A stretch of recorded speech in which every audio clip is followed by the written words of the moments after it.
Hello, everyone, and welcome back. Today is Thursday, April the 2nd. We are back again to provide you yet another opportunity to discuss with some of our experts here at McAfee Taft the ever-changing and evolving COVID-19 crisis here in the United States.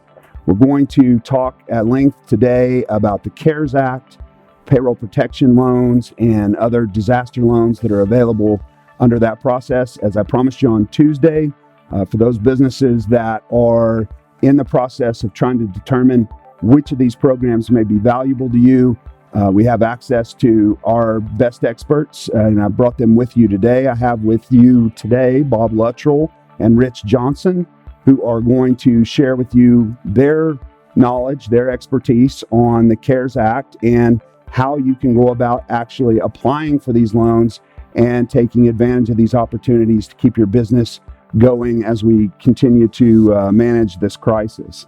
So thank you both for being here. I appreciate your time today, and let's dive right into it. Bob, you and your team have been kind of leading the charge on understanding this, even when it was a proposed bill still, and you're now giving advice to your clients, and you're prepared to talk at length about this. So let's just start with, first and foremost, what are the two programs and what kind of opportunities are out there for businesses that may need help with their payroll and their expenses right now? Right now, there are two. There's one that was initiated by the CARES Act, which is the Paycheck Protection Program. And there was one that is previously in existence, which is the Economic Impact Disaster Loan Program, or EIDL. Talk to us a little bit about just kind of the overarching, from the a really high level view. What's the difference between those two programs? The difference is that in the Paycheck Protection Program, the interest rate is 0.5%. The loan term is 2 years. The initial payments for principal and interest can be deferred, and principal can be forgiven at the end of the loan. For the end, there are no personal guarantees and no collateral security. For the EIDL, the loan amounts are different, interest rates higher, collateral security is required, personal guarantees may be required, but the use of the proceeds is broader. Great. So probably at that point, it's a good idea then to talk about who qualifies for each of these different loans. And Rich, I'll turn to you on that point. With respect to each one of these loans, who's going to qualify for these kind of opportunities? So there's both of them are being administered and provided with some connection through the Small Business Administration. The Economic Injury Disaster Loan is an actual application with the SBA. The Paycheck Protection Program is through an SBA-approved lender. All of that to kind of set the stage for who this is intended to help. And that is small businesses, and small businesses as defined by the SBA, which is going to be based on your NAICS code. That code will tie to either an annual receipts number or an employee's number, and that kind of sets the max for those areas. So you can be a small business based on that and qualify. Or one of the things that the CARES Act did for both of these programs is add an eligibility for certain business concerns that employ fewer than 500 people. So what about, you talked about small businesses, but what about other types of organizations? Who else is eligible besides a small business? Yeah, so under the Paycheck Protection Program, there are the business concerns that employ less than 500 people that may not otherwise be considered a small business. They're also available for nonprofit organizations, veterans organizations, and certain tribal businesses, with the application of the fewer than 500 employees to those businesses as well. Under the Economic Injury Disaster Loan, that is also available for private nonprofits. as well as cooperatives, employee stock option plans, and also to those same certain tribal business concerns with the cap at 500 employees. So it sounds like there may be an opportunity here for any number of different types of organizations and businesses. And so it's probably worth an examination and careful look at, regardless of what type of organization you are. And this may be an opportunity for you. And I know that's something we can help with. Bob, before we got the call, I know you're joining us from Scottsdale today with our travel ban. It was hard to get you home in time for our video, but Rich and I were talking before you joined the call about this idea of affiliation rules and how that might impact whether or not a business has the requisite number of employees to keep them entitled to participate in this program. What's an affiliation rule? How does that work here? And how could it possibly impact whether we can help a client get into one of these programs? Generally speaking, the SBA looks past the size limits or the revenue limits by looking at affiliated groups. So if you are a part of a group of a number of different entities, then you may be the number of employees in each of those entities may be combined to test against the 500 employee limit or the revenue or employee limit as a part of the industry code. The affiliation is generally based on control. If one person controls another, or if they are controlled by the same person, then they will generally be affiliates. There are some rules about financial interdependence. There are some rules about management overlap that might also make them affiliated. So what that could do is take one business concern with 350 employees, if they're under the same corporate umbrella as another business concern with 200 employees, that would put them over the 500 employee cap if you have to combine them. It is, I think, pretty clear that the affiliation rules apply, but the Treasury has not been specific about it. There are some fair arguments that they don't apply to business concerns, but until the Treasury comes out with some contrary rule, I think the banks are going to be conservative about looking at that, because otherwise they've made a 1.5%, they've made a 0.5% loan for 2 years that's not guaranteed by the SBA, and for the borrower, they may not be subject to forgiveness. Great. So this is probably a good time for me to remind everybody out there that McAfee and Taft has been maintaining a resource page for the COVID-19 crisis. And I want to bring that up at this point just to point out that as this issue evolves and as we get those Treasury regulations or advice from other regulatory agencies that might be applicable to this, we'll obviously be updating that resource page. And so look for that information over the coming weeks. And as we know more about this program on affiliation rules or otherwise, we'll certainly be updating you. And I wanted to take this opportunity to remind you that that's out there on the McAfee and Taft webpage.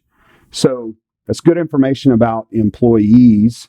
But obviously there's other individuals out there besides employees. So Rich, what do we know at this point about independent contractors or sole proprietors? Are there opportunities out there for them?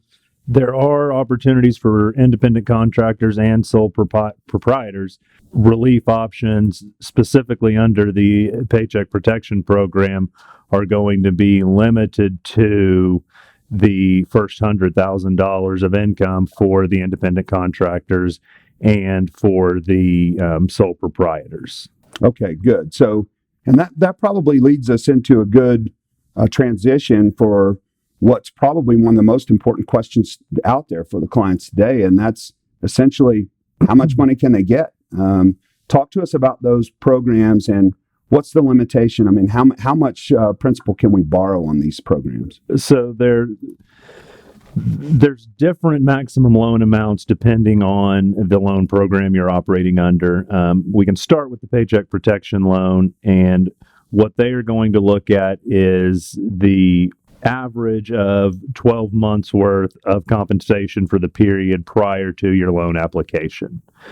So they're going to take that average monthly number of your payroll costs and multiply it by 2.5. If your average monthly payroll cost is $100,000, you'd be eligible for $250,000. It's the lesser of that or $10 million. So there is a cap on it.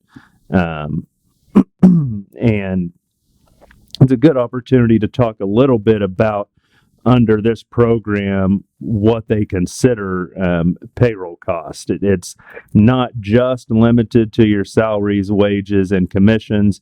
It can also include things such as payment for vacation and for sick leave. It can include payments for healthcare premiums.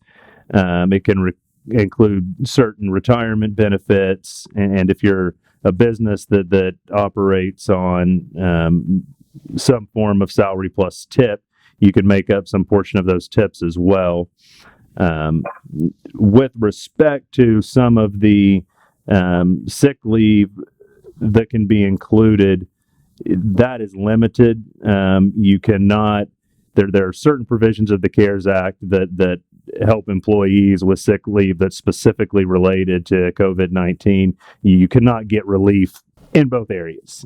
So that's kind of the payroll costs and how they calculate the maximum loan amount under the payroll protection program. The economic injury disaster loan program has a max amount as well. It's up to $2 million, but it's going to be fairly infrequently that we see the loan amount go above $500,000.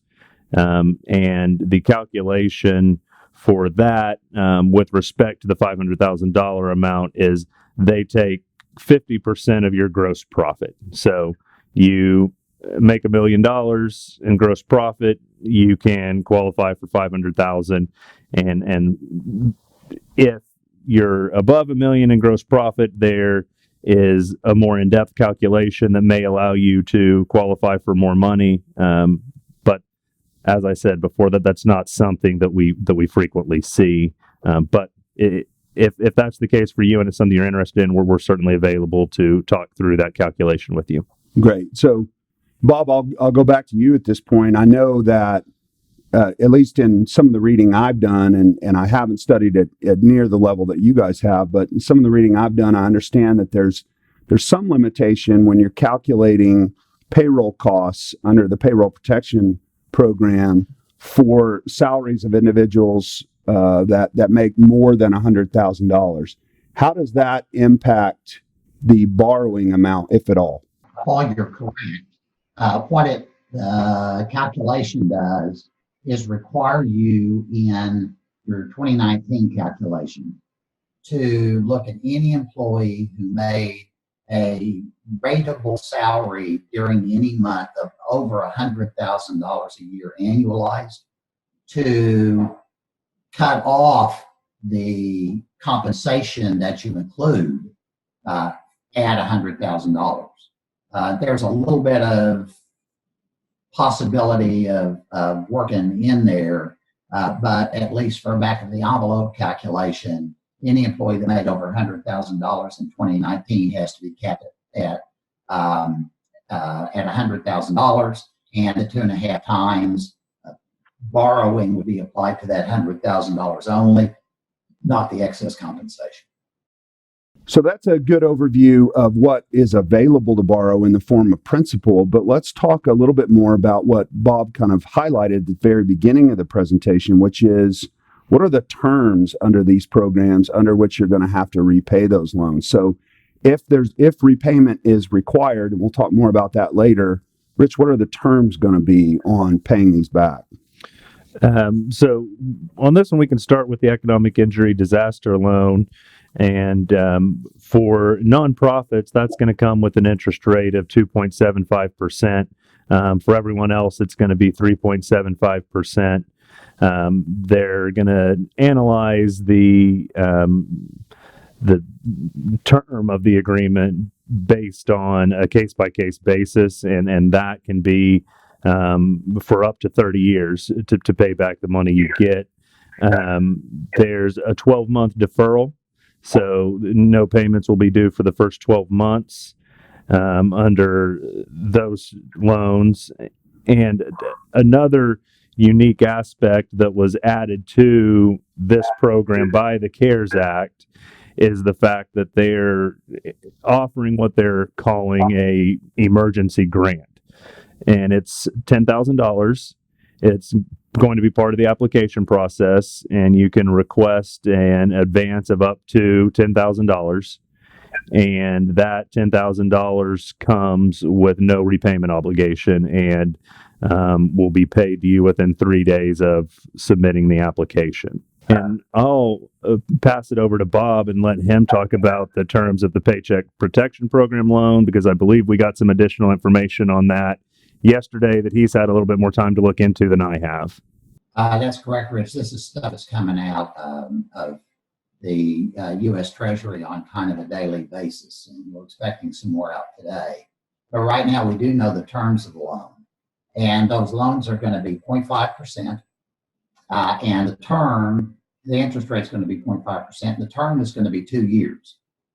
The principal and interest can be deferred for periods of 6 months to a year.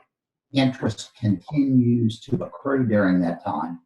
And then principal is subject to forgiveness at any point prior to maturity. There are no prepayment penalties. So if a business doesn't need all of what it got for qualified purposes, then it can repay it and eliminate its interest burden. At the end of the maturity or after any forgiveness, then the balance can be refinanced for a term of 10 years and an interest rate somewhere below 4%. Okay, Bob, you just mentioned the one characteristic of these loans that have been the most interesting to the clients that I've talked to about them, and that is this idea of complete forgiveness of the loan. So talk to us about how forgiveness works. What are the catches on forgiveness, and what do clients need to know kind of going into this process about how they're going to need to position themselves if they want this loan to be forgiven? There are in the Paycheck Protection Program, there are certain authorized uses of loan proceeds, and they are generally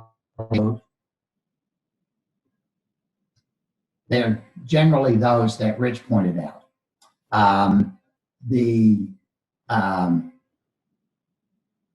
There are certain qualifying expenditures for forgiveness that are slightly different from the authorized proceeds. So you have to look at how if you want forgiveness, you have to make sure that those expenditures are made, and to be able to be forgiven, they have to be made within 8 weeks after the date of the loan. So obviously, if you got 2.5 times your monthly payroll and your payroll is kind of the same, you're going to have a 0.5% overhang, and that is subject to being forgiven because it can be used by a business for mortgage interest payments, that's mortgages on real or personal property that were in existence prior to 2/15 of 2020.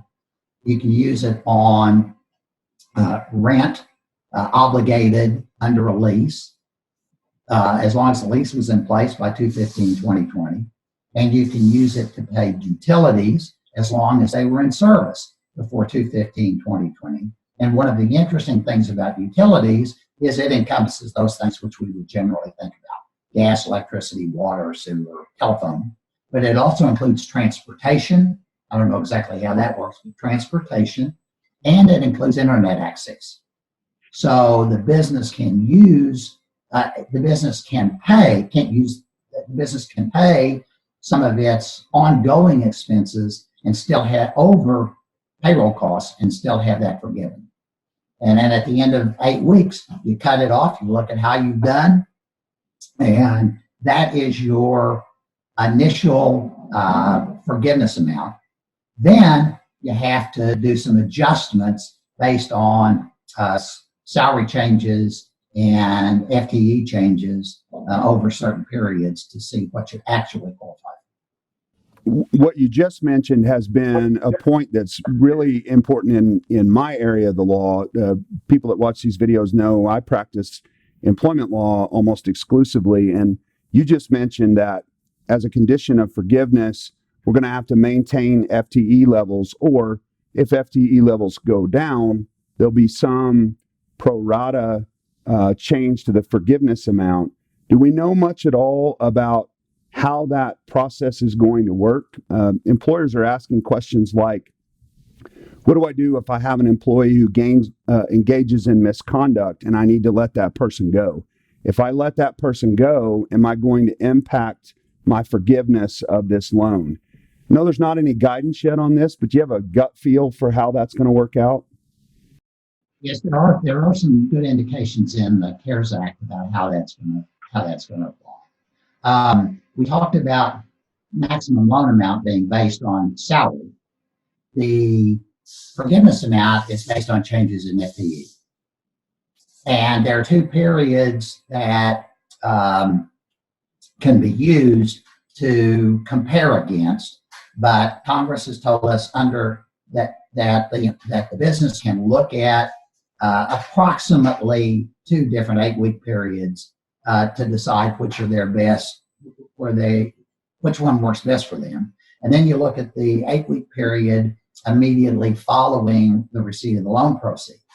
And it's just basically if you had 100 FTEs during the reference period and you have 80 FTEs during the 8-week period, then you get 80% of your amount forgiven. So it's a proportional reduction. If you have let people go, and it's FTEs, it's not bodies. So if you let folks go, if you rehire the numbers, it's called rehire, but it's not really. You make up the reduction and get it back up to where it was by June 30 of this year. Then you get credit for having taken care of, having restored your FTE numbers. There's also a wage component to it. If you reduce the salary of any person by 25% or more, then you take a proportional reduction from your forgiveness amount. I'm not exactly sure how that's going to work. We're waiting. We're about 3 weeks out from final regulations on that, but it looks like it may be a dollar for dollar reduction. But again, you can cure that by restoring the wages by 6/30. I'm not sure whether that is you have to pay the employee the back pay to bring them up, whether it is a going forward basis, whether it's a new employee at the new but former salary. I don't know exactly how all that's going to work, but there is a mechanism whereby you can eliminate or reduce the reduction that would be imposed as a result of changes in FTEs or salary. Oh, that's great information. So let me ask you this, Rich. So I want to make sure I understand exactly how this works. But once the employer goes through one of these loan programs and the 8-week period, is there an actual formal process whereby this forgiveness happens? Is it automatic? How does it work? Yeah, the forgiveness won't be automatic. There's going to be a filing with the SBA required in order to certify and show to them that you have maintained the employment levels and the salary levels as you said you would. And that can be done anytime after the 8-week period is up.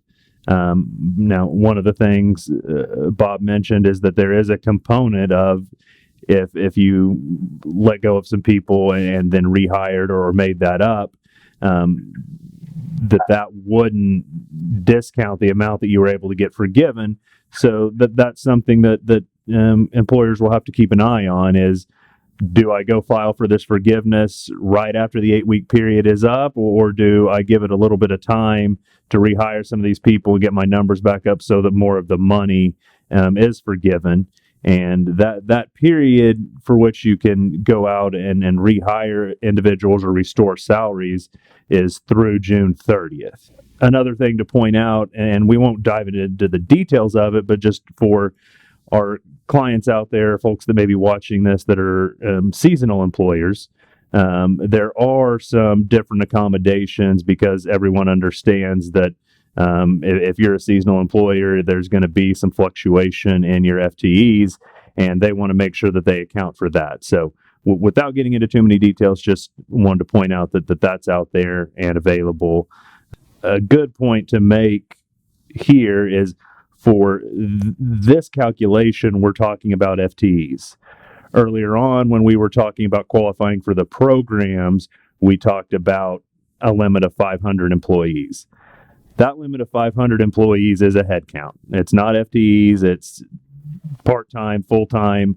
One person counts as one person. So that is a little bit different in how that calculation works as compared to this. I just wanted to make sure we mentioned that so that people didn't get confused as they were analyzing whether or not they could qualify for these programs. Yeah, those are great points, and those are things that we'd be happy to help clients manage as they go through this process. And I appreciate all those comments. And so let's switch gears just briefly, and let's talk a little bit about this $10,000 grant. You guys mentioned that earlier as an option. Talk just briefly about what that is. So it's $10,000 that you can opt in, and it's up to $10,000 that you can request through the Economic Injury Disaster Loan Program that they're going to pay to you to get money in your hands quicker. It's going to have limits on how it can be used. One of the things it can be used for is payroll costs. This may be a good opportunity to talk about some of the interplay between these two loan programs. This $10,000 grant is through the Economic Injury Disaster Loan Program, and has no repayment obligation. So it's money that they're giving to you to use. You can qualify for it whether or not at the end of the day you accept other money from the program, or even if at the end of the day you don't qualify for the program. It requires certain certifications, and of course, if you fraudulently respond to those certifications, they can claw back the money. But so that is out there, and is something that folks should take advantage of. One thing that we've been cautioning clients about is, while you can apply for both of these programs, you can only accept money from one or the other. An exception to that is this $10,000 grant. You can take this $10,000 grant under the Economic Injury Disaster Loan and still qualify for the Paycheck Protection Program. But at the end of the day, the amount that you can get forgiven under the Paycheck Protection Program would be reduced by any amount of this grant that you took. So that's something for everybody to keep their eye on and keep in mind as they're going through this process. Great. So let's talk about kind of as our last major topic then. And Bob, I'll go back to you on this. But what are the reasons that an employer might want to think about in deciding whether they should apply for this? For example, you mentioned briefly, and I'll let you cover this again just to emphasize the point. But you mentioned briefly that there aren't traditional guarantees. There is no collateral required. So some of the traditional reasons why you might think carefully through a loan may not be applicable. But what are some of the things that employers are going to have to do and need to consider in deciding whether they want to apply for this loan or not, or either program? The principal issue for most employers is going to be their loan covenants in any loan agreement that they have with the lender, because generally speaking, those are going to restrict incurring additional debt. And at least during the period from the time that the Paycheck Protection Program loan is originated and it's forgiven, it's additional debt. So they need to go to their lender and get a waiver of that loan covenant so that they would not be in default. Most lenders are going to waive it because it's going to ultimately, or it's going to be forgiven at least in large part at the end of the period. And the interest carry is so small that generally speaking, and the term is so long that it's generally not going to be a burden on the employer as far as its lender is concerned. And since it's not secured, it's unsecured obligation, even if something happens on the principal loan. And I'll circle back to make one clarification on at least with respect to the economic injury disaster loan. There is potential under that program that guarantees or collateral will be required. The guarantees are only for loans in excess of $200,000 and would only be required by owners who own more than 20%. And collateral, to the extent available, will be required on loans in excess of $25,000. That's not a requirement if no collateral is available. It's not a detriment to getting the loan, but if it's available, they will ask for that. And again, those are with respect to the economic injury disaster loans. On the Paycheck Protection Program, there are no guarantees or collateral required. Great. So, Bob, how do our clients go about the actual application process on both of these programs? On the economic injury disaster loan, the application is online on the SBA website. It's a direct application to the SBA. The Paycheck Protection Program loan, the application is online at the U.S. Treasury has a website that relates to this program. There's a borrower fact sheet, a lender fact sheet, and an application. The application then is submitted with underlying documentation to a SBA approved lender. Generally, most banks, savings associations, and credit unions are going to be SBA approved lenders.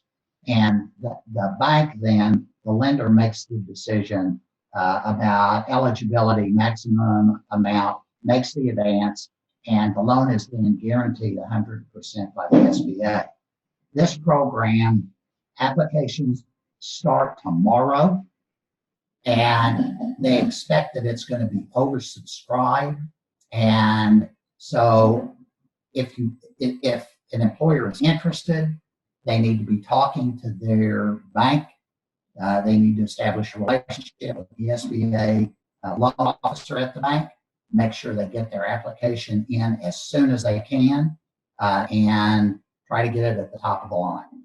Great. So I guess that kind of just leaves us with one final question. So, and I'll ask both of you, and you can certainly address this, Bob, first if you'd like.